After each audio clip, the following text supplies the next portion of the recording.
Turn now to 17th Perla Shaheen. She joins us live from East Bakersfield with more on efforts to stop the violence. Perla?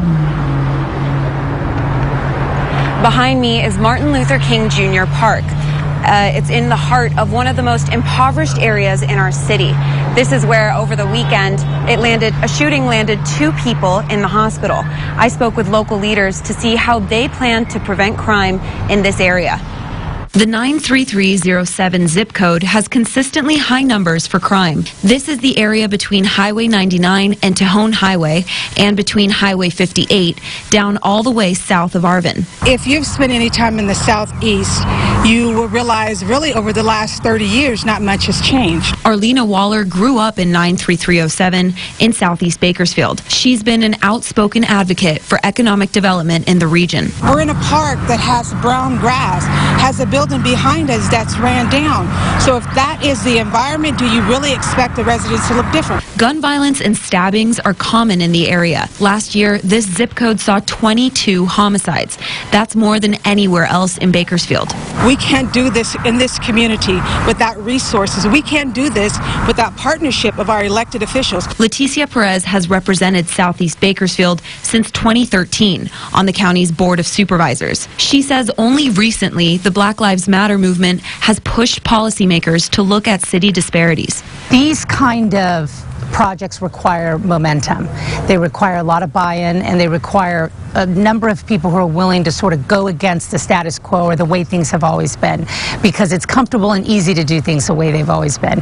And so what we have seen in the buildup of the whole BLM movement was really a lot of chatter and a lot of excitement and a lot of momentum building, frankly. MLK Elementary, the first ever STEM school in Kern County, opened in August of 2020.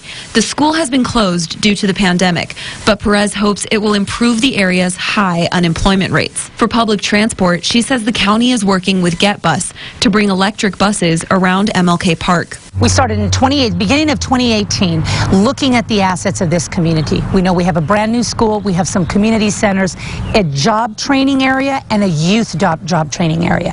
We are going to connect those areas transportation-wise to the MLK Park, where we know is a huge need for transportation. Eric Arias was elected to City Council last November to represent this region.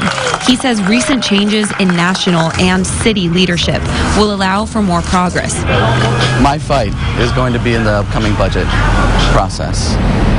We know that the city has Measure N monies, which brings in about $80 million of additional funding each and every year.